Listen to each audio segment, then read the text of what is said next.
Hi, welcome to The Reference Point. My name is Mike Schick. On this episode, I interviewed Don and Laney of Spectrewaves Paranormal. They are paranormal investigators who use modern technology to capture evidence of spiritual activity. I'm really excited to share this with you all. I hope you enjoy and have a fun and safe, happy Halloween. This is Don and Laney. They're with Spectrewaves Paranormal. They are, what's the correct title if you want to just tell me a little bit what you guys do? Yeah, well, we're Spectrewaves Paranormal, and we professionally investigate historic locations. Also, do private investigations. Into the paranormal. If somebody's got some issues in their home or at their place of work, we don't charge anything for our services. We do it. We can't really say it's a hobby. We do it kind of out of a passion, right? I would say. I used to say it was a hobby, but now it's more of a passion. Yeah. So we've been doing it for a long time. And so a little history on us is that, as I alluded to before, is that I'm an AV guy by trade. So it was kind of a natural progression to kind of embrace the equipment that we use to detect entities. Is that there's everything from an EMF device, which is an electromagnetic frequency detection device, to static detectors, to something that I'm sure everybody's familiar with, to some degree anyways, is Xbox had a Connect bar that actually was a camera with a laser grid. And so it would detect your motions. Well, it turns out that it not only works in that setting, but it also works in the fact of paranormal investigating. Oh, wow. That it can detect energy manipulation of those laser dots. And we kind of rely a little bit heavily on that because sometimes you don't really see what you're interacting with. But with that device, the Connect device, you can actually map entities that maybe you might feel a cold spot, or something may trigger you to hear a bump or a noise. And sometimes you can corroborate it by it maps, just like it maps a person, it maps something that's disrupting that field. And so the belief is that you get you can actually see at least the outline of the entity. And Laney really loves that. I really do. It's my favorite device. But the thing is, you do want to debunk a couple of things. Sometimes it'll pick up like a lamp, a mirror. It'll pick up. Sometimes if there's broomstick. A broomstick, a mop, stuff like that. So you do want to be kind of careful if it's picking up something that's not paranormal. Yeah, and so we, and a lot of this equipment, and Laney brings up a good point, is that a lot of this equipment that we use, does have its failings, right? I mean, it does have. Once you get to know and familiarize yourself with this equipment, there are certain things that you can debunk quickly. Just the inherent nature of the equipment. There's one a piece of equipment that's called an ovilus, and it's among other things inside of this ovilus, there's a phonetic dictionary, basically, that the theory is that if electromagnetic fields around this device are manipulated, that the spirit or entity can actually touch this device and manipulate the device to be able to create words. And what we know about the ovilus is that in given circumstances, this thing may go off. We've had it happen a couple of times. It doesn't happen very frequently, but it does go off from time to time, where it seems to be being manipulated by an entity. And so you get these one-word responses from this dictionary. And one thing about the ovilus is that when you turn it on, you actually get two words all the time. And it's funny to us is that because I would say, would you say like we watch the competition or something? But we really don't. I mean, but if you watch Ghost Adventures and Ghost Hunters and anybody who uses this ovilus device, we've seen them do it, and we've seen them go, oh my God, there's 2 words on there. Well, the Ovilus device does 2 words every time you turn it on.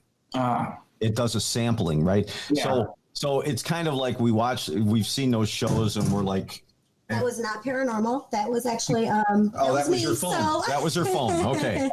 So don't worry. There goes $10,000 down the drain. so is that and you know, so it was kind of a natural progression. Laney had experienced paranormal activity when she was younger. I did, but not jumping ahead really quick, but saying that some people would go ahead and use when they turn the Ovilus on and they pop out the 2 words for evidence. Either they don't know how it works or they really want paranormal evidence to show. So we're really about actually communicating with the other side, trying to figure out where our energy goes once we die. It's not more for show, it's more to find the real answers. Or at least attempt to, right? Yeah. I mean, if it was just for show, we can like connect with her. Yeah, like right. Just fake a bunch of evidence. Right. It's crazy how much you can fake. Right. With those devices. Yeah, there's a lot of other things that walkie-talkies have a tendency to. There's a REM pod that actually detects, creates an EMF bubble around the device, and has a little antenna, and so you can effectively set that off if you grab, the antenna. Well, if you're on camera and you're doing an investigation, you could absolutely see that thing go off. You could institute it to go off. But what people don't know is that walkie-talkies will set it off. So if you had an investigator and you wanted to fake some evidence, you could actually key a walkie-talkie, and when you key it, it makes the device. It triggers the device, and the closer you are keyed with the walkie-talkie, the more intense the signal becomes and the more the alarm sounds, right? There's been a few times, Egyptian Theater in DeKalb, Illinois, we were there doing a paranormal investigation and we were using the REM pod, and believe it or not, it went off. I got so excited. I started screaming for Don. It was like one of my first times it went off, and it was the walkie-talkie sending it off. I was really upset. It's like, no, I don't want to say it's the walkie-talkie sending it off, but it was. So, and our interest into the paranormal itself, like I had mentioned earlier, Laney had experiences when she was younger. I did. I lived in haunted houses my whole life. When I was a little girl, we would just be hanging out downstairs and we would hear something walking above us, and not just light footsteps. It was boom, boom, boom. So of course my dad would go upstairs with a knife and try to figure out what was up there, and nothing was ever found up there. There was another time I was laying in bed with Mom. I was a little girl, and she said, Laney, look it, do you see that? And I said, yeah, it's a baby crawling. And she said, yeah, it's a little baby crawling. We actually just talked about that the other day. She was visiting here, and I actually totally forgot about that story until she said something to me. Wow. We're trying to figure out why that little baby was appearing. What we think is her mom lost a baby. Her mom's mom has lost a baby. So the energy that's probably there from everyone either having a miscarriage or the baby passing away from something unfortunate, that it just keeps replaying, and it could be residual, or it could be, it could be intelligent. More than likely, though, probably if it wasn't really disturbed by you guys, it was probably just it was actually like crawling into the closet. It had a diaper on and everything. Now I'm like probably 4 or 5 years old when this is going on, so that's like crazy. It really is. And I'm so happy that actually I wasn't scared. I was like, oh wow, and you just went to bed. And so so fast forward to Laney and I met in 2006. Yes. And so it was right at the predominance of when Ghost Hunters started to come on cable, and then Ghost Adventures had come on cable. And back in like 1982, back in the early 80s, I'm dating myself, but back in the early 80s, is that some friends of mine from high school and myself, we put together this map for Halloween of 1982. And this map that we put together, we called it the Map of Souls. and it was a local area hand-drawn map that showed local area stories with their locations. And we went to a ghost expo, which now they call them Paracons, but back in the day, they actually called them ghost expos, and they weren't very popular. There wasn't stuff like that on TV. I think, Unsolved Mysteries was like one of the only few things that was running on TV or in search of. So there was no really ghost things going on, on TVs. So, we had sold the maps at the Ghost Expo and stuff. And so kind of fast forward to Laney and I meeting, and what we ended up doing was we ended up going to Halloween and to a Halloween thing at a bar after we had met, and it was right after we met. We met in October, ironically, and so after we went there, and we were... Well, that was Excalibur in Chicago. I believe now it's called the Castle. I don't even know. I think they might have even shut it down. Yeah, I think they shut it down. Yeah. So it was one of our first dates, actually. Right. So, yeah. So it was going to a haunted location. How about that? Yeah, it was right. on Halloween. We went there. Because that was purported to be haunted. So we had talked about it and stuff, and these shows came on, and I started watching the shows, and and I told Laney, I said, I've always had an interest in this. And so as she related stories to me, I told her about, some experience that I had at Bachelor's Grove long time ago in the 80s when we were researching the map. So after we went and we did that, I told her, I said, why don't we buy some of this equipment? I read someplace online that one of the producers said that they had faked evidence on the show on ghost hunters specifically. And so I said, why don't we just go buy some stuff and, let's try it. Let's go go to a location.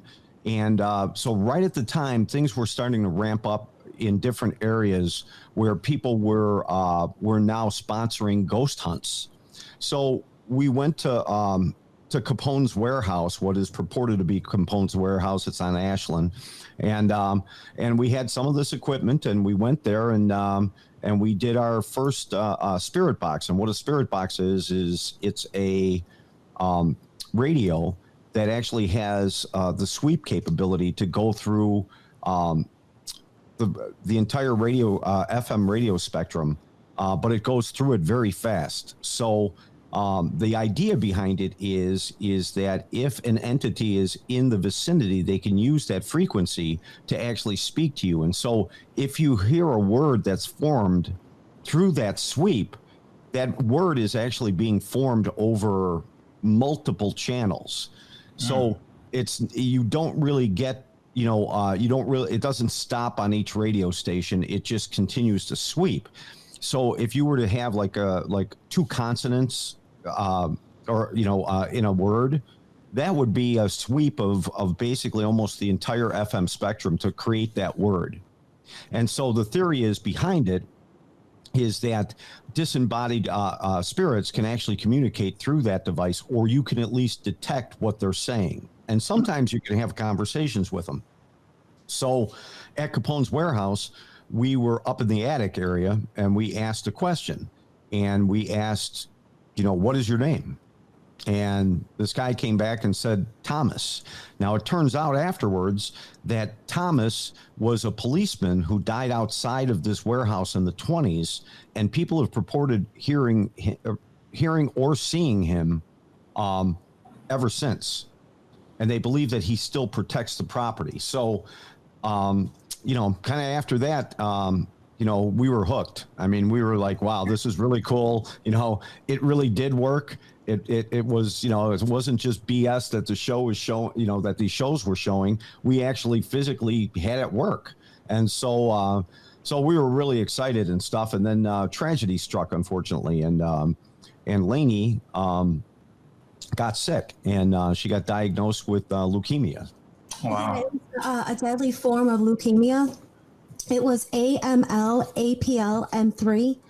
I didn't know I had it. One day I'm cooking dinner and I'm putting away the dishes after we eat dinner. And I looked at Don. I thought I said something funny, but apparently I didn't. And I looked at him supposedly, and my facial expressions were just crazy. I fell down. I went into a grand mal seizure.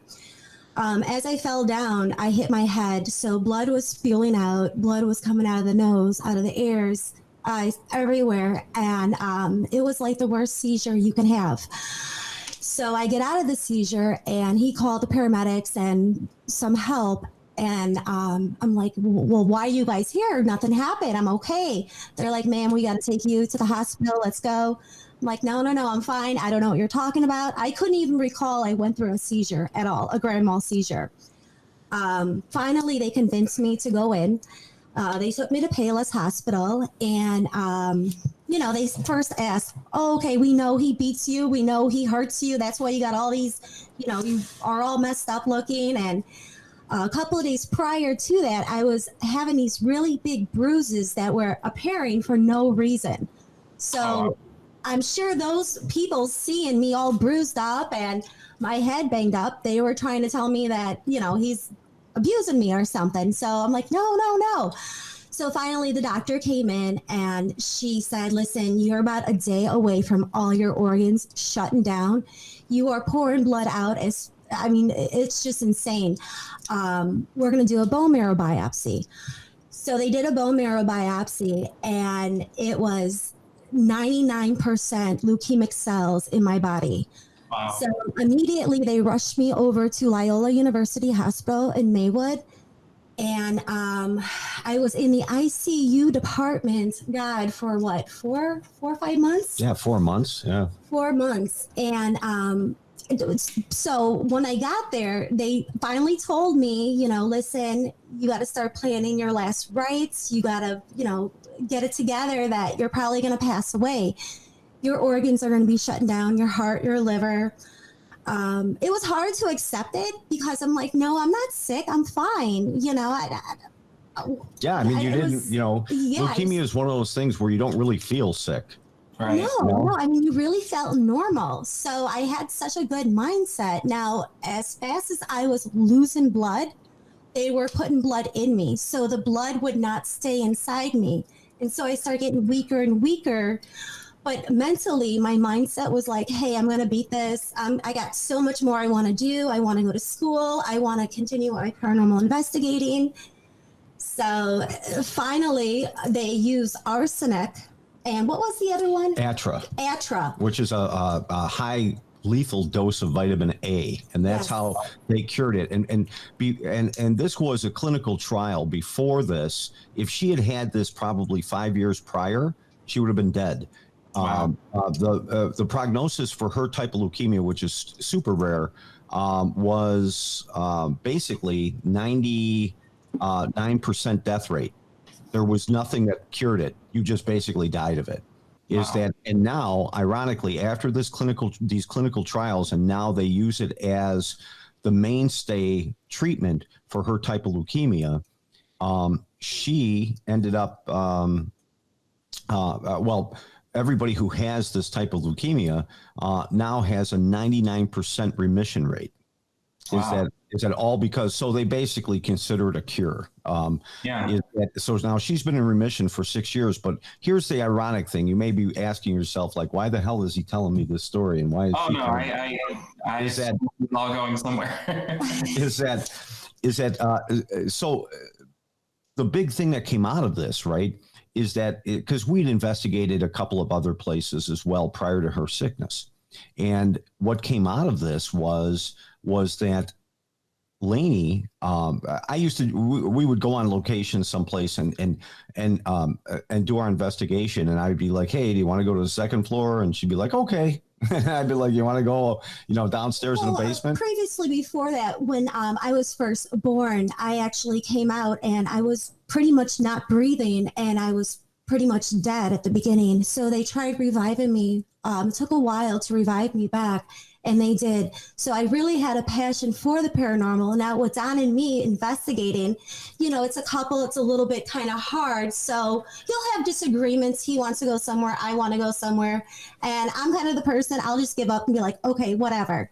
So, but I kind of knew where to go, but I didn't know why I wanted to go there. And it wasn't worth a fight at all. So after her sickness, right, is that when we decided to start this back up and start investigating again, is that Laney would be like, hey, I really, really want to go behind the screen, or I really want to go. And so we would go, and inevitably, so close to death for him not to fight. No. Yeah. And so inevitably, right, she would pick a spot and we would get evidence. So he finally listened, and for some reason he had more faith in me this time, it seemed like. Yeah. And sure enough, every time I picked a spot, we got evidence. Wow. We would get something on the SLS, we would get something on a spirit box, and it wouldn't just be one or two devices going off. A bunch of devices would go off. So I think being so close to that death plane has gotten me closer to trying to connect with the other side. I mean, death has always been at my doorstep. So there's right. got to be a reason why I'm still here. I mean, I keep getting another chance. And now I'm so fascinated with the passion of investigating with the paranormal. I mean, right. The locations we go to, every single time I tell you to go in a room, we get something. Oh, we do. Remember that time? Where was it with the guy that hung himself? Oh, that was at the Fowler Theater in Indiana. Yeah, I watched the video of that one. That one was kind of... That one was the one where I was like, I kind of started like doing some research on your videos, and that was the one where I couldn't, I kind of go in with a skeptical mind, and I was just like, I can't unexplain that. Like that's seems very plausible. Like there was a lot going on, and the shapes that were being made and what was being picked up on the meters and stuff like that seemed very like. That's what made me go like, okay, I'm going to reach out to them because I need to know more about this. And ironically, right, Dwight's an avid paranormal guy in his own right, and he's the what is he, volunteer? Yeah, he's like in the charge Fowler of Theater in Fowler, Indiana. Yeah, and so we had a static cam running on that particular investigation, as I'm sure you may have seen. Is that so? The static cam was up by the projection booth, and so we had gone outside to take some pictures and to take a little break, and so after we had wrapped up and we brought the equipment home, and I went and started to look through the videos, is that I always first start looking at the static cams that we set up, and a static cam for everybody is just a camera that we don't man, that we just set up in some environment and just let it run. So, and you may see us walk through the environment, you may hear us in the background, but generally we're not tapping that camera at all for anything.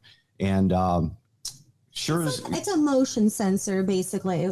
Well, on the one that's a game camera, okay. but on sometimes we just set up a camera and just let it go. Oh, you're talking about that. Yeah. Okay, I thought you were talking about the one. Okay. Yeah. So, so we had that camera up in the by the projectionist booth, and when I reviewed the evidence, all of a sudden I heard, "Mom." Yeah. And it was a little boy's voice, and it said, "Mom." Well, Dwight had closed circuit cameras running at the time. So he went back after we caught this. He went back to his archive and actually listened at the same time frame, except he caught his and it sounded like "Mom." Wow. But it was corroborated by two separate devices that had no interaction whatsoever. So that really inspired Dwight to start doing a lot more investigating there and stuff. And we have since met up with Dwight and went to Old Benton County Jail. But we didn't know Dwight prior to going to the theater. No. And he was kind of into it, but not really into it. I mean, now he is posting videos like crazy. Ever since we went there, he's trying to get the same little boy's voice that says, "Mom." Yeah. And, so because some other paranormal group that predated us had gone there and they had captured what sounded like a little boy's voice, but it was indiscernible. You couldn't really tell what the little boy was saying. Right. is that, and so, but yeah, that particular investigation, Laney was, we had walked out and she hadn't even discussed it with me. And generally what we do in our investigations is that we don't ask for a lot of information. They can tell us like, yeah, well, this place is kind of purported to be haunted, but we don't really want to know a ton of stuff. Like we don't want to know what. Yes. Yeah. Yeah. and so we, but we will, through the course of the investigation, as we start to find things, then we reach out to the people who are facilitating that particular building or what have you, and we'll start asking them questions, right? And then that's when we start, because we don't want to be influenced and saying, okay, we know we got to look up at this seat over here because that's where a lot of people said that they saw an entity, right? We want to experience ourselves. But in this particular case, we had gone back out there to talk to Dwight, and Laney didn't even share this with me. And then out of nowhere, and now we have it on video, but out of nowhere, Laney says, did somebody hang themselves? I just got this feeling. We were behind the curtain on the theater, in the theater, and it was just this sad, depressed feeling that someone just like gave up and hung themselves. And when I told Dwight about that, he's like, "Oh my God, yeah, we haven't made it really public, but there has been someone that hung themselves behind the curtains." So knowing that, I was so right about that. It's like if I allow myself to really try to tap in and just just allow it to happen. I mean, it's a little scary when someone's like, yeah, that really did happen. And it's very intriguing. And yeah, it's amazing how much more power I might have that I can unlock or help other people or reconfirm that there is something going on. And maybe that's why I'm still here. I'm sure you probably have a mission to be here. You never know. You never know. And we've done, over the course of time, we've done a lot of investigations in different, parts of the country. And, so not primarily in Illinois, there's not a lot of places that you can go that are sanctioned for ghost investigating. But there are other places that across the country, Ohio, Indiana, Michigan, is that and so we've gone to, we drive 3 hours, 4 hours, and we'll go investigate, and then we'll come home and the sun will be coming up. And yeah, and we also help to restore some of these facilities that are they've been abandoned for years. It's fallen apart. So we try to help them also, and we try to give them answers. Some of these people have been researching forever, trying to find out history of the building. And so when we get some kind of evidence, they're like, oh, yeah, like the Thomas story at Al Capone's warehouse, it reconfirms that entity is still hanging around. Right. Have you guys ever been to the Seelbach Hotel in Louisville, Kentucky? No. We have not. Oh, that was, there's a story there that I stayed there, was it two or 3 years ago now, and just kind of went on a solo trip, picked a spot on the map, and I was like, oh, I can get there in 4 hours. Cool. And I go and stay there, and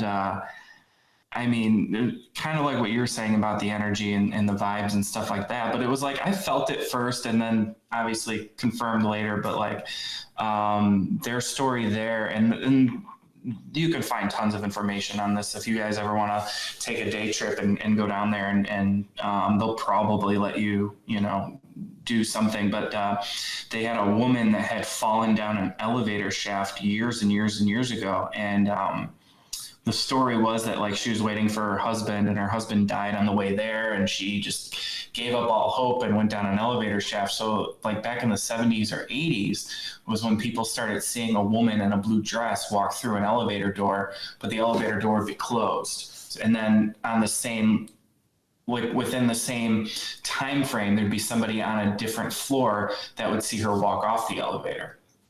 But that was like one of those nights where I stayed there, and they tell you the story, and then you're just like in your room trying to like, all right, how close am I to the elevator? It's like, what room am I in? yeah, it's crazy when you feel the energy and then you sort of get that like little bit of like confirmation of like, oh yeah, that explains that feeling or whatever it is. And Now, have you been always sensitive with the paranormal? I mean, I'm a very skeptical person, so I'll always look for a what it could have been, right? Like I had a friend one time that had hung a picture up on a shelf in her house, and it was a relative that had passed away, and then she had some knickknacks and tchotchkes on the same shelf. And shortly after this person's birthday, things started falling off that shelf. And I walk in one day and I'm like, and they just had a party and like it happened after the party. And I was like, and they're relatively new to this house. And I'm looking and I go and look at the shelf just to see if it's wobbly or anything. And I'm like, did your wife clean recently? And she's like, yeah. And I was like, feel this. And it was like lemon pledge, like had that oil slick, like, just super slippery. And I'm like, okay, this might be that, but it could also be the fact that this is like oil slick, slippery, and like any sort of bump in the house is going to cause something to go flying off of it. And then, like that, like I'm that kind of person. But then there's things like, I can't explain. And what I'm really interested in, and as far as most ghost stories or most stories that involve the paranormal, I'm really interested in like the culture of it all. And depending on where you are in the country or the world even, a lot of the stories stem around things that have happened that were pretty significantly happened culturally, right? So like you got Al Capone in Chicago and everything that's happened. And then you also got like obviously the Eastland disaster and Whole House and all these other places, but like a lot of it, like I'm going to throw a number out there, but like 75% of it all traces back to Capone. Like if we didn't have Capone in Chicago, there'd be no ghosts. He is everywhere. Every time we pretty much go to a haunted location, someone's like, "Oh yeah, someplace in the Midwest." Yes, yeah, right. Spirit has been here. Not only in the Midwest. Has it been only in the Midwest? Or no, I mean, well, for a lot of the locations that we've gone to, though, they're always like, "Oh yeah, Al Capone." From here to Kentucky, I would say. Like, I mean, Chicago and Kentucky, it's a lot. And then you go to San Francisco and you got his prison cell. And right. He's the busiest guy I know. He's more busy now than I think he was when he was alive. Yeah, right. Exactly. But then like go into the South, and a lot of the ghost stories there involve the Civil War, and around the time of anniversaries of certain battles, you can smell gunpowder and perfume in the air. And then you go out west and you get a lot of the Native American myths and lores. Now theirs is interesting because a lot of theirs is based off of mistrust, which makes sense because if you're Native American, like the worst thing you can do is trust somebody because look what happens. Right. So like they're a lot of theirs, involve like don't pick up hitchhikers and don't look back at them, or don't trust a coyote because they could be something else. And so like there's all these different and that's really what I'm interested in is trying to find that cultural connection. Actually the previous podcast, if you've found it, it's buried, but the one that I did before was I stumbled upon a story about fairy rings, which are these circles of mushrooms that grow in like England and Ireland, and basically a lot of areas that had a lot of pagan / Catholic conflicts, right? Mm-hmm. So a lot of the lore in those parts of the world is like if you're happen to see a circle of mushrooms, you don't mess with it. And even though Catholicism is the religion of the times, and that's an old pagan belief, it's still one of those things like, hey, we don't necessarily believe in that stuff anymore, but let's not mess with it just to be safe. Like they won't build a house if there's like a fairy ring growing somewhere. They'll just be like, okay, let's find a property to break ground because this might not have a good and it's so fascinating to me. What I want to get to, because a lot of my friends and people that will probably listen to this are all from like the Chicagoland area. What has been your experiences at Bachelor's Grove? Well, that's interesting. Is that I had my own personal experience, I alluded to it earlier, is that when I was doing research for the Map of Souls, this was back in the day that, there was no cell phones, right? It was the 80s. So I went there and I took a Polaroid camera with me. And so I was just taking pictures. And the gravestone, to this day, I cannot find this picture. But the gravestone that's finished on one side, that has the small baby headstone next to it, and it's unfinished on one side and finished on the other side. I had taken pictures around there, just was taking pictures of the headstone itself. And on the third picture that I took, there was such a big mist over the top of the tombstone that you couldn't even see the top of the tombstone. It looked like somebody had blown smoke, in front of the camera, over the tombstone. And so recently we had gone to Bachelor's, I don't know, a couple years ago. And we were trying out some new equipment, so we figured we'd go there. And we happened to hit it at a time where there wasn't a lot of people. It was getting later in the day. And so there might have been one or two people at the other side of the cemetery. So we were running experiments with the new equipment, and we were doing an EVP session, which is just taking a standard digital recorder and turning it on and asking questions, and later on reviewing if you hear any disembodied voices in there or any intelligent voices responding to anything that you're asking. So we were over one of the gravestones, and I was asking questions, and we would play it back intermittently and didn't hear anything. And when it happens a lot, you spend a lot of time during investigations not getting anything. So you go to a lot of places and you just sit there or walk around and nothing really happens. So I had done one more EVP session, and then we left. And I came home. And I said, so I was listening to the audio on the EVP session, and the second one.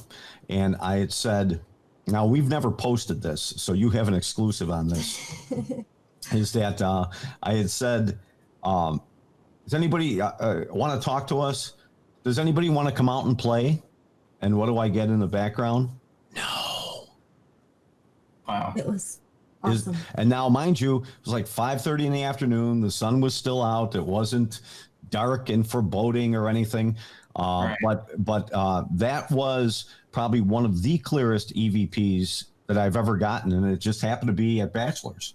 And it was super clear. Super clear. But we didn't hear it with our own ears, which is really weird. So it's, hours sometimes we spend just like viewing the evidence, listening to evidence, and it could get kind of boring sometimes. Oh yeah, there's no question about it. But when you get that payoff, you're all psyched. It's then, so worth it. Well, it's like, we have so many other senses too. It's like touch, sight, taste, feel. Your brain isn't paying attention to all those sensory inputs all at once. So it's like, it might miss our ears or our vision, but a device might pick it up because its sole dedication is to do that, right? Yeah, just that. It doesn't have a brain, right? So right.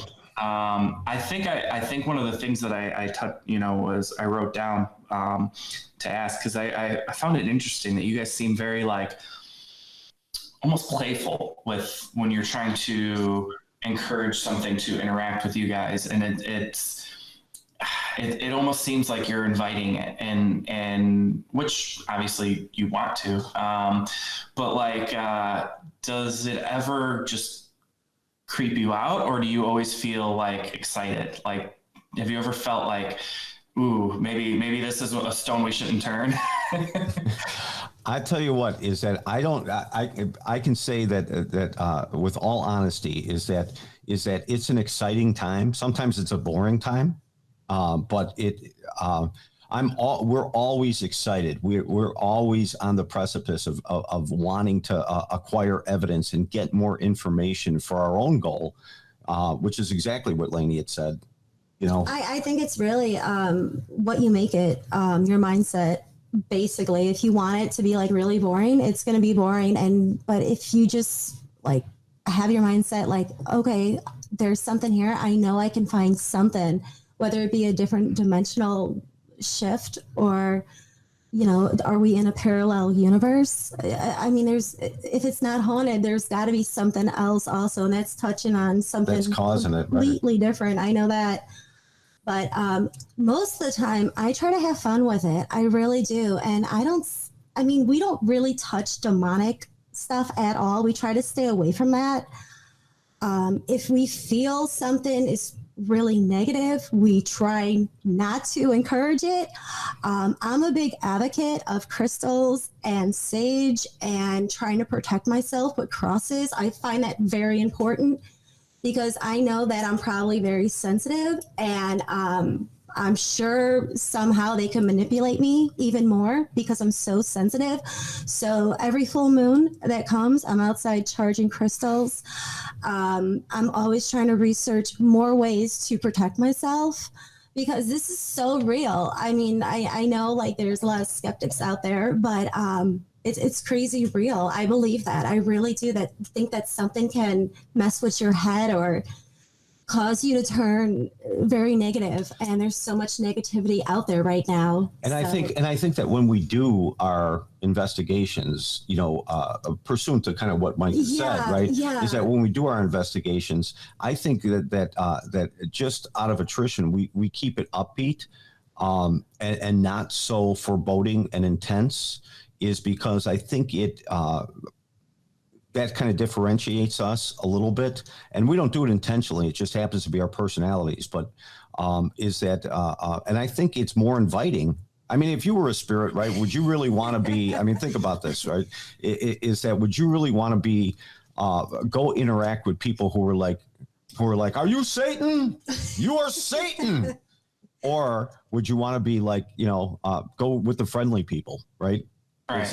Is that you'd feel more at ease, you know, and one of the things that I think a lot of people don't really think about, but we do, is that when we're invited into a historic location or someone's home, right?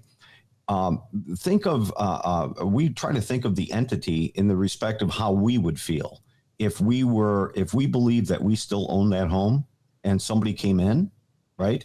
You wouldn't want like a nasty human being coming into your house, right? I mean, you wouldn't really invite those people in.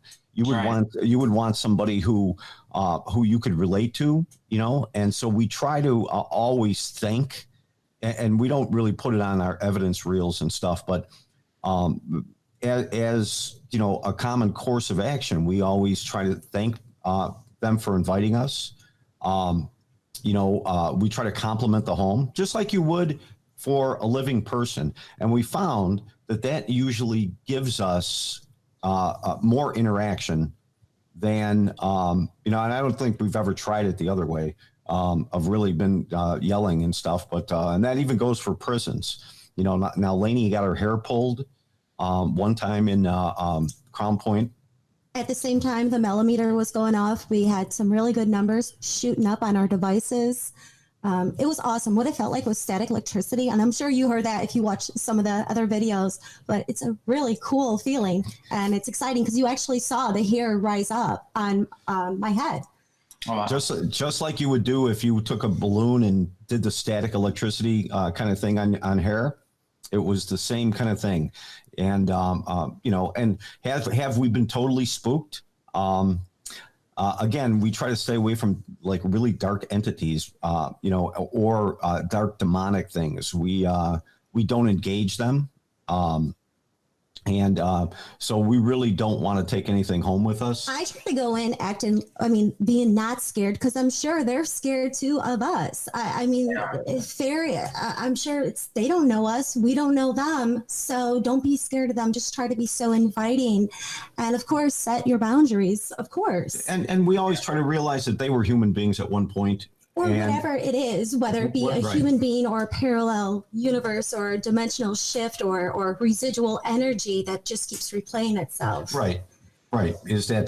But one time in particular, is that we were at Crown Point Jail. It was the second time we were there. Oh, yeah. And we have never since experienced that much activity, all in a minute and 15 seconds. We were on the third floor. The video is entitled High Activity. But we were on the third floor, and of course, it's an old jail. And the third floor was the juvenile hall. So there's bunk beds in there. They still are there. And there's metal stairs that lead up there. And when Laney and I were up there and we had the spirit box going, we weren't really getting any spirit box interaction. But every time I went to go try to take a picture, I was getting streaks in front of the camera. And so I had alluded to that to Laney and told her, listen, I keep getting these streaks, these white streaks in front of the camera for no reason. And just as I said that, on the video, and it always is better if you put headphones on to listen, but you can physically hear somebody coming up the metal stairs. Now, it was only me and Laney there. There was nobody on the third floor, second floor. The lady who would let us in was in the front parlor, which is at the other side of the entire building. And you heard something come up the stairs, and then there was a bark or a growl. The spirit box finally, after, I don't know, probably 20 minutes of going off, it finally said what? And then there was a giant bang at the back side of the wall. But it wasn't just walking up the stairs. It was like boom, boom, boom, boom, boom, like running up the stairs. Right. Oh, wow. And at the same time, we have a big bang, and then the spirit box goes off. It's like, what? So we started like backing into each other, and we looked at each other. We're like, oh, okay, let's continue the pictures. It was kind of cool because we wanted more. Right after it all ended, but you can see our reaction. It's from my perspective, because I was shooting Laney and shooting the incident that as it was going on, but you could basically see. Is that we were a little bit frightened and taken back, but then absolutely stayed on point. And, that's kind of the key if you're really trying to gain evidence, right? So there are some times that things are a little bit frightening for us, but for the most part, we try to keep it light because we think it attracts more entities. I think that's. I think a lot of people do it and they get so scared where I think it scares them away, and they're probably like, "That's what you wanted, right?" And now you're scared. So we try not to very much so be scared at all. No, yeah, and we've gone into some deep dark areas that you wouldn't want to be in. I was actually at a place pretty recently.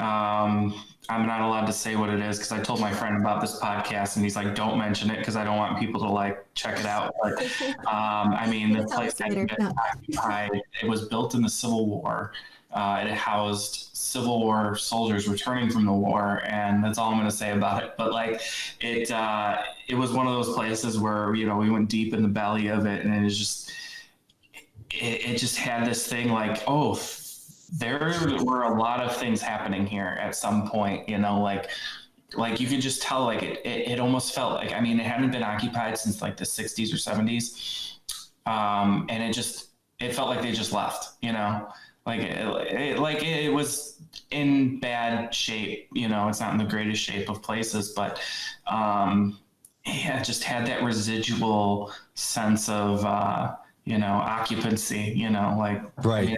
In hotels, it's when a guest just checks out, it's like, oh, okay, maybe, some things, and I don't know how to explain it. And it's just a weird, it's a feeling, right? You get that guttural, notion and you don't know what to make of it, but yeah, it's like, all right, let's keep moving. It was something you probably didn't really want to mess with, I'm sure. Well, it actually didn't feel bad, to be honest. It felt, like I said, it just happened, it didn't feel like a place that, you walk into an old banquet room, and even though there hadn't been an event in there in 2 weeks, it feels like there was an event 2 weeks ago, right? Like that's the feeling I used to get in the Knickerbocker on the 14th floor, was that you would be up there and the doors would be closed when you got off the elevator, and you just had the feeling that you would open the doors and see a party, and you'd open it and wouldn't see anything, and then all of a sudden you'd hear the chandeliers move and realize, oh, the heat just kicked on. But you know, you try to wait for that elevator call to come back up. And like, oh my God, hurry up! Where's the elevator? Like. So it was just, the 14th floor at the Knickerbocker was one of those places that, you know, it always felt like that. I mean, I'm sure you've seen The Shining, but like, you know, that picture of that famous picture where he looks and sees everybody gathered in front of like, that's what it would feel like before the doors opened. Like just that, if you could picture that picture with all dressed up, and you know, and you'd go up there and but it'd be vacant. You could hear a pin drop, but that feeling was like, but that energy still resided there. It felt crowded, you know, like that was a similar feeling that I experienced at this other place that I was at recently, where it just kind of felt like we just missed it, you know, like it was 12:30 on New Year's Day, and you know, everyone went home already. Like that's that kind of right. So, is that and you know, and we've had you know, one of the key things that I wanted to touch on that we seemingly touch on a lot, but we think it's really a story that really needs to be shared. Is in pursuit of our truth, of trying to figure out, you know, are these entities, are these, you know, other supernatural things? Is it a parallel universe? Is it, you know, some kind of crossover from an energy portal type thing? One of the things that happened to us was at McPike Mansion, which is in Alton, Illinois, and we were doing an investigation there. We'd come to find out that Ghost Adventures had been there 3 weeks prior to us. And so that being said, we continued on with our investigation. We were doing spirit box session in the foyer, and behind us are two leaded glass doors that the doors they're very opaque and you can't see through the doors themselves. So as we're doing the investigation, Laney says, listen, I just saw a red light and a white light outside those doors. Now, we had equipment out on the porch. So I said, oh, shit, we've got equipment out on the porch. We got to go. And so we open up the doors and we walk out there, meaning, and we've left the static cam running that was taping us doing the spirit box session. And we were getting hits on the spirit box. We were getting some, you know, some words that were coming back that sounded intelligent responses to what we were asking. We go outside, we go look at the equipment, and to our own ears, no equipment, no EMF meters, no cameras, no digital recorders, just us. And we hear. Now, mind you, this house sits in a residential area. It's just a normal neighborhood. It's not a farm. There's no farms around there. There's no anything. And you hear us off camera, and I go, Laney, did you hear that? And she goes, yeah, it's horses. And I go, yeah, it's like horses on cobblestone. And it continues on for about a minute. And you can hear what sounds like wheels, like wagon wheels on what you could, you know, if you've ever taken a ride in any of the carriages, you know, downtown, that same sound when they hit concrete is the same sound we were hearing. And fortunately, the static camera picked it up. And so fast forward to, we were anxious to see what Ghost Adventures caught when they were there. And so they had aired the episode. We were there in August. They had aired the episode in January. So we sat down and we watched the episode. Halfway through the episode, Zach is sitting out in front of, on the front lawn of McPike Mansion. And he says, you guys hear that? It's horses. It's like horses on cobblestone. He says it identical to what I had said literally 6 months prior. Wow. So, and it's very, very rare. I don't think there's any place else that you have corroborating evidence from two different teams. It's very rare that teams will get the same evidence in the same location. You may get bits and pieces, and there might be a little bit more active areas, but generally you don't get the same identical pieces of evidence. And to hear the same thing, I was shocked. I was totally blown away that I saw that. How we caught the audio was we had a camera set up in the foyer, so that's how loud it was. The horses walking on cobblestone. Wow. And we both just looked at each other. And shortly after that, a couple of months later, after we posted the evidence, one of the neighbors on that street of McPike Mansion contacted us and said, listen, you guys, we hear that every so often, and no one's ever able to capture it, any kind of audio. And so she wants us to know that this happens a lot. And it's just so weird to me that we don't really hear about that more. Right. I mean, and and so it was interesting enough that the Alton newspaper actually ran our story about it. Yes, is that so we were happy about that. But you talk about, there are points in time during your investigations where things really stick out to you, and that was one of them. I got to say, is that was probably, for being on an investigation, that was probably one of the cooler things that happened that day. And being corroborating also with the neighbor and ghost adventures. Yeah, of also, all people, right? Yeah. Yeah.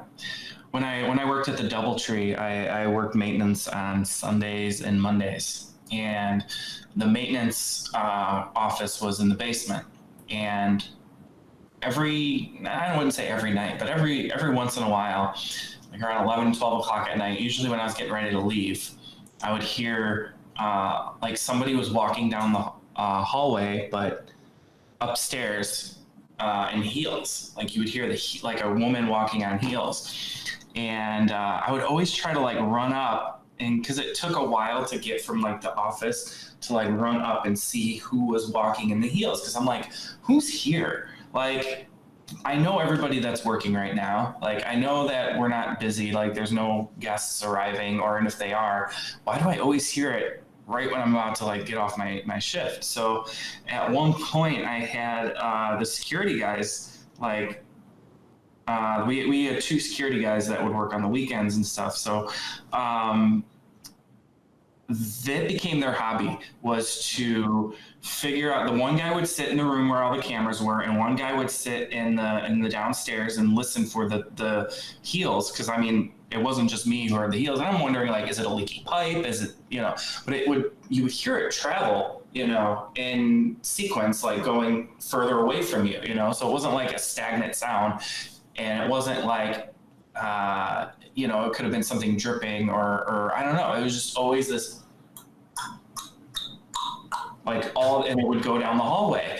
And I remember one day I came in, it was like 3 o'clock in the morning, and I like forgot something, or, it was like one of those nights where, went to Bourbon Street and had to swing back and pick up my feet or something. And, I go down there and I'm looking for my, whatever I left at work, and I open up the office door, and sure enough, security guy's sitting on there with the radio, and he's radioing the guy in the upstairs in the office, and I'm like, how long have you guys been doing this? And he's like, dude, it's so weird. It's like we hear it at different times, but different, it's like. And we're just trying to see if we see anything, like, on the cameras just walking down the hallway there. But it was just always one of those things where, like, as security guys, I mean, I guess, you want to make sure that everyone's being accounted for, and, there's no one just running down the hallways at night. And, like, they were just baffled, and I was baffled. And it was just one of those things that we're like, all right, we're just going to accept that this happens, and, this is. And just move on. Well, yeah. I mean, more than likely, it's probably residual. Is there anything that that probably kind of happened that was? That place had a few stories. And I'm trying to think. I mean, that place has been there since like I think the 60s or 70s. It used to be like the Red Lion Lounge or something like that. It was one of those places that was like a truck stop kind of place. Right. You know, there were things that happened when I worked there that I wouldn't even want to like mention, because I mean, there's still people that, you know, I know that would go, oh yeah, don't bring that up. But like, I mean, this was before anything that happened. But you know, we've had some incidences and So it's quite possible. Active, you know, it's just active. Well, and that's the one thing, right? I mean, you know, things like prisons, things like hotels, things like theaters, right? Yeah. You know, any place where there's, it seems to be, you know, one of the things that we've discerned is that more so than houses. Yeah. Houses just seem to have, they might have some historic legacy to them, or more of a not historic on the sense of a public history, but a private history. You know, and generally it tends to be more compartmentalized in that house. But with historic locations, or with locations that were open to the public, they seem to be the ones that retain the most energy and are the most active. Things like old opera houses, jails, you know, and hotels. I mean, obviously, you know, there's an influx of so much humanity, especially one that has legacies of 100 years or even 50 years, right? I mean, how many people have walked in and out of that location for how long, you know? So you know, it's definitely something that you know, definitely hotels. I mean, you get all kinds of types that actually stay there or go there, or you know, have been involved in things there. God only knows what some of those people do, whether it be like dark magic, or I mean, God, the doors that they can open. I mean, we just did the Roth House, and the owner of the Roth House had told us that you know, that he had asked if we had Ouija boards with us, and I said no, we don't conduct Ouija board, you know, seances or anything. And he said, well, thank God. He said, because, you know, he goes, I had this group of people that came in, and you know, they basically, I didn't really ask that question before. And he said, and after they left, there was a, you know, he said there was a darkness in here, and there was a darkness in here for years. And he said, actually little kids with the Ouija board. Right. I believe he was saying, and he didn't invite them in. He caught them in the basement. They were local neighborhood kids. And right afterwards, it was so dark there. Yeah, he said it was dark. He said he didn't want to even, he said that's why he shut it down for people to come in and investigate. It even affected him too. Yeah, that's so what he shut said. down all paranormal investigations, just everything, for a couple years. And just recently he opened it up, and we were able to get in. Yeah, that took forever. We were trying to get him to let us in there for like 3 years. Right. You know, and every time, you know, he would never get back to us, or he actually got back to us. I think it was in the end of 2017, and basically said, nope, I'm shutting it down, and you know, don't bother me anymore, basically. And and then I noticed that he had let somebody else in like not too long ago, and we just went there in July. And he was more willing to have us back now. So he's in a better place. He's more happier, and it's awesome. So we were able to investigate there, but that place has a history of seances. Not only is it one of the more historic places, but it also has a history that you don't, it's like an underlying history that in the front parlor, they used to do seances all the time, like at the turn of the century. So even after all this stuff happened with Mary Roth and, you know, and her possession of Laney, whatever the hell her name was, yes. Is that, you know, and that was documented. I mean, you know, that girl took on Mary Roth's personality and all of her knowledge to the point where they even tested her, and she could read books being blindfolded. Wow. And so that's why she, you know, she was allowed to go and live in the Roth house. She was just a neighbor, and she was allowed to go live in the Roth house and stay in Mary's room And as quickly as it came to her, that she kept purporting to be Mary Roth, is that she left. The spirit left, and the woman actually, who was possessed by Mary Roth, lived to be in her 90s. Yeah. Oh, wow. She had moved to Texas and finally passed away in her 90s. But still, to that day, she never remembered that. She didn't remember that month and a half. Outside of what people have told her, she didn't remember it. So, but there's so much positivity there now since the change happened with him being more positive. So it's not dark. Yeah, it's not dark. All. It's not dark there.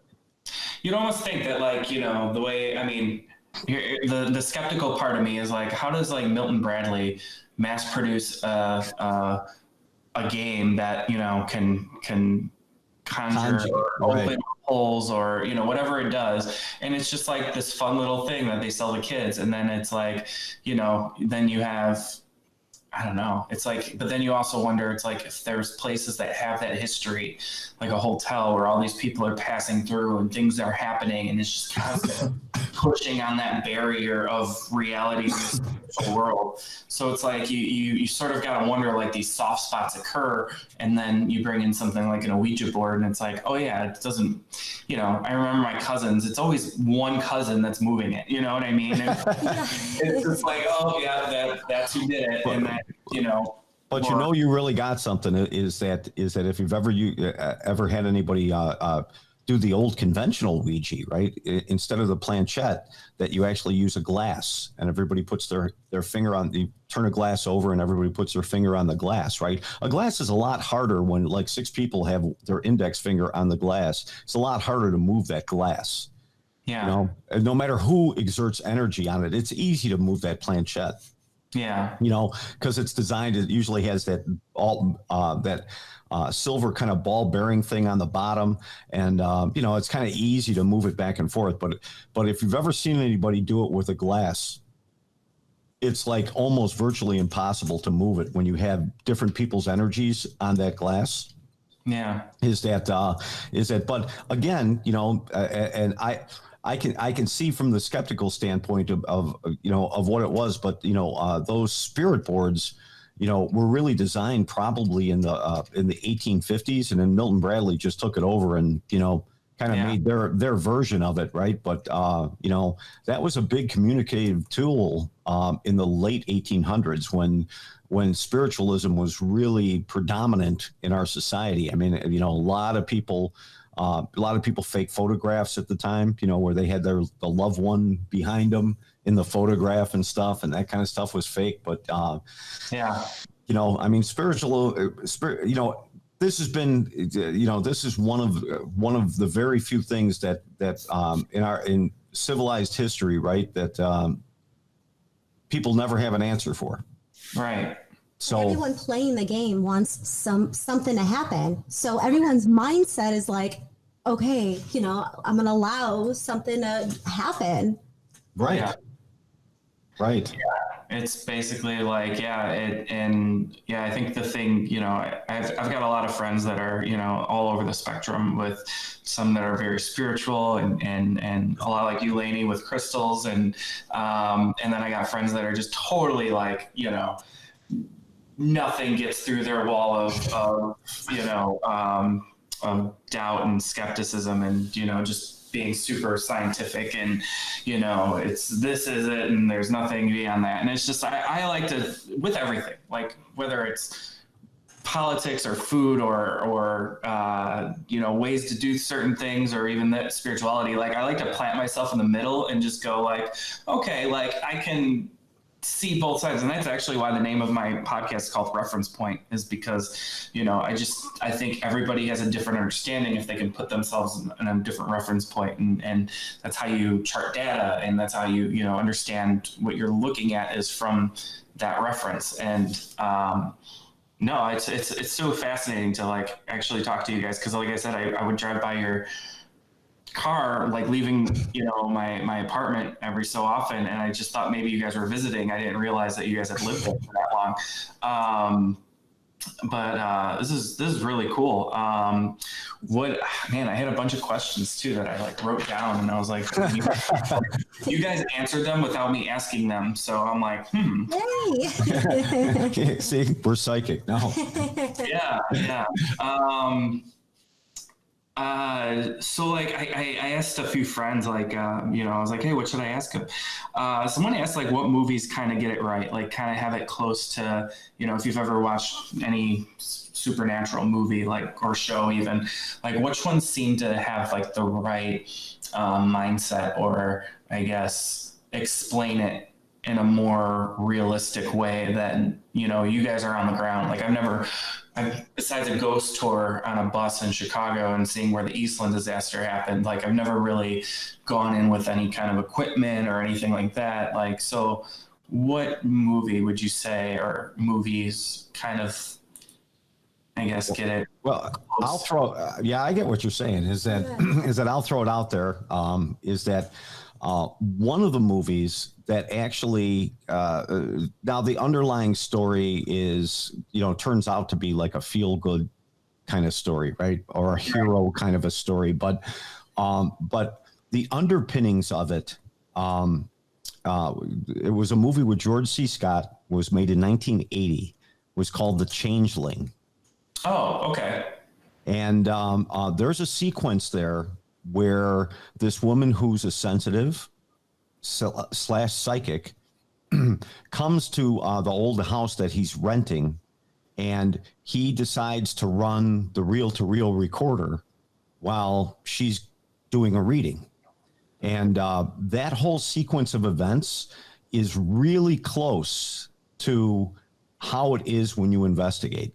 Is you don't really now of course they took liberty on having the table shake, and the cone that's used to detect energy at the turn of the century, that cone goes flying and smashes, and so I mean they took free license with it, but whoever really put that sequence together actually did investigate, and especially back in the 80s and the 70s, right? I mean, you have the Warrens that kind of set the precedent, and they used reel-to-reel recorders, and they basically we carry on what their legacy was, but with 21st century equipment, and I'd probably say The Conjuring, right? Yes, I agree with you 100%. Those two, yeah. Yeah. I mean, The Conjuring's real close. That maybe not part 2 or part 3, but really part 1. The first original Conjuring. I mean, they took their time to actually show you, kind of how it was and how it continues to be, even though it's legacy equipment with them. But So it's definitely not Ghostbusters. Okay. No, it's funny. When I was a kid, I mean, even. I don't know how old I was, but from the time I can remember till the time I was like 11, I was convinced like that was a real job you could have one day. And, when people would ask me like, Michael, what are you going to be when you grow up? I'd be like a Ghostbuster. My dreams were shattered because, I didn't think that they would ever, I would ever find out that it wasn't real, but, the whole, containment fields and, it would be cool if we could. Right. I would do it. I'd sign up. Right. I would too, definitely. Well, I'm trying to think like what else, I'm trying to wrap it up a little bit, but, like I kind of want to kind of give you guys some exposure here, and just wanted to like maybe see if, if somebody had like, what would really grab your attention for you guys to like want to go and investigate? Would it just be like, do you have your eyes on something that you guys want to go look at, or are you? You said it's like a hobby. Like I was going to ask like, how much do you charge for your services? But you kind of answered that question when saying, you kind of, it's a passion project. So right. Like, what would get you guys to show up somewhere? I'm really interested in doing the Joliet prison. I bad want to do that prison. And of course, not with a big group because it's so hard to get real evidence. So that's why it's just, Don and I, and it's a lot easier to actually debunk what's real and what's because not. if we know it's just us, right, and we know we always try to stay within striking distance of one another, is that so anything that you encounter or experience, right, and we know it's not us, so it's got to be something else. Right. Yeah. Something, there's always a cause and effect. And I agree with Laney is that if they wouldn't charge such astronomical prices to do a private investigation there, we would go there in an instant and do it. I know we would. But what really intrigues us is, and not really so much history, but history of experiences, I think is the best way to put it. Right. I would say. Is that when somebody, not so much that, man A passed away and two of his children passed away. And, that's kind of not it. But when things are purported to be really haunted or strange occurrences happen on a continuous basis in this environment, right, is that we're there. I mean, we would be there in a heartbeat. But like what you said about person A passing away, person B passing away, we've done that before. And I'm pretty open-minded, I would say. Like some people just need that closure to see if they're going to go ahead and cross over or whatever religion they believe in. So for me, I think I'm more open-minded, but you're right. It would be more exciting if there was a lot more going on, of course. Right. Yeah. No, I think that's, there's probably a lot of it too. People do look for that, that closure. They don't want to believe. And maybe that's what ties things to this earth or this realm or whatever is the fact that, like you mentioned, the house with the woman that had miscarriages, and it's like, that's a devastating thing to go through and the longing for it. And, the, whatever that emotional attachment is, could be what tethers things to a place or a feeling or whatever it is. And I mean, my dad's got stories he had a huge family, and there was, around the time that he was, from 10 to 18, all the older relatives started to die off, and there would always be something significant that would happen, like a rocking chair moving or a painting would fall off a wall. And then right after the painting fall off the wall, from the hospital saying that so-and-so just passed, and they were always fixing that painting, it's we did a investigation. It was a private investigation last October, and the guy passed away. He was 90 something, 89. Yeah, he was an older guy, so he died in his bed. So we were called in 2 weeks later to see if we could communicate with him. And on the the Connect, the SLS Connect, we actually saw a figure just flying from the bed, or actually it wasn't from the bed. It was by the doorway, and it was flying. And it actually went underneath the door to get out. Like ducked down. And went through the door. And that was DuPage County private residence. Right. That was we posted that video along with the Polter tune was going off. We would ask it to set the Polter tune off, and the music box would go off. Explain to Mike what the Polter tune is. The Polter tune is it's like a sensor. So, those lights that you plug in and you walk in front of it and it goes off? Yeah. Kind of similar to that. Yeah. But instead of it lighting up, it goes ahead and plays music, kind of creepy music as well. But every time we would ask it to walk in front of the music box to set it off, the music box went off. We actually, at the same time, got a figure sitting next to the music box, playing with it on the SLS. I watched that one, yeah. Yeah, that was cool. Yeah. So, but is that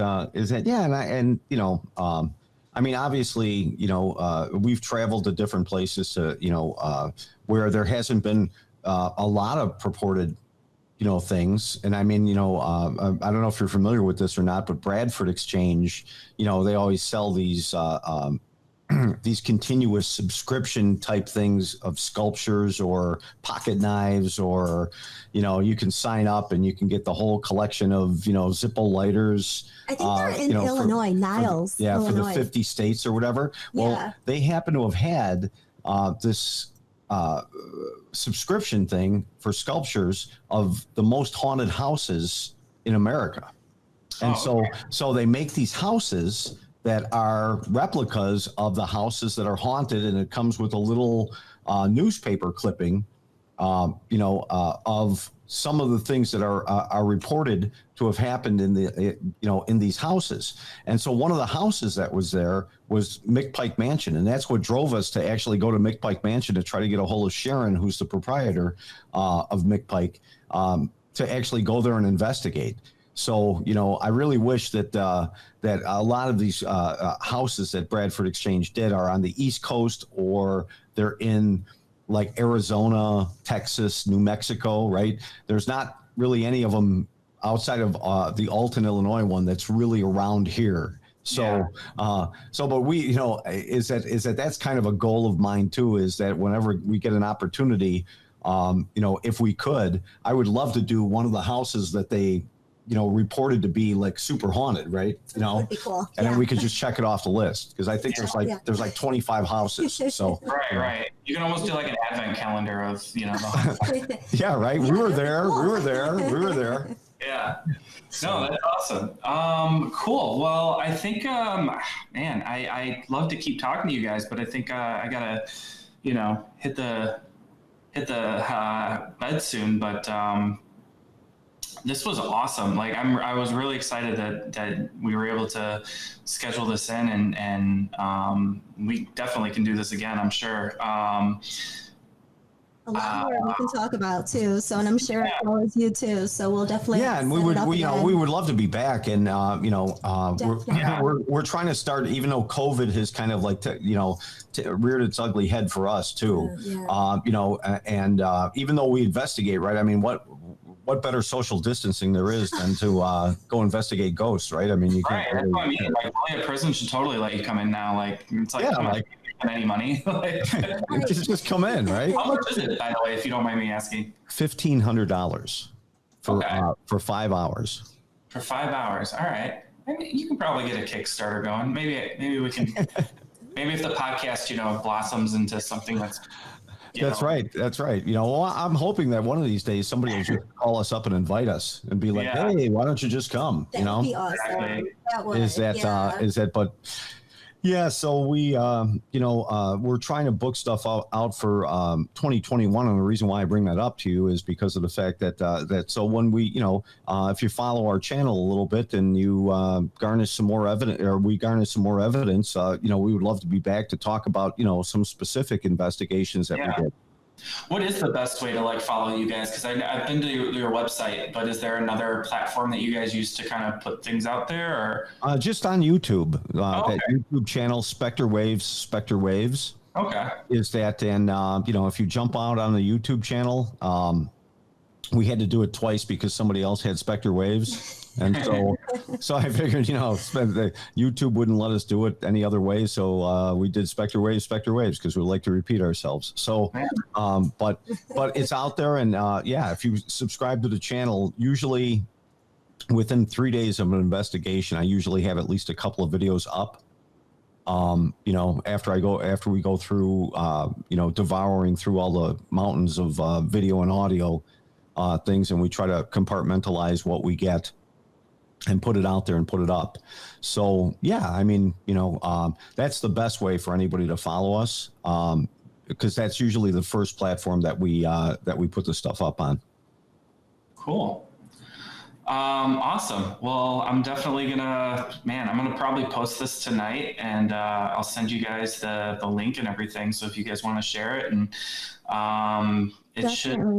the way it works is I host it on Anchor, and then just puts it on all the platforms. I haven't, like I said, this has been the first one I've done since probably, June, I think was the last time I did it. And and it's kind of funny because the subject matter, and you mentioned changeling, which is really interesting because that's what the fairy rings in England are about, is that if you enter into one, you can switch out with another entity, and it's called a changeling. And it's kind of funny how it came full circle, and it kind of picks up from my last episode unintentionally, because I've been trying to get other kind of podcast things going and other people to interview, and it's just like, oh, finally someone's responding to my email. So well, I'm gonna end it here.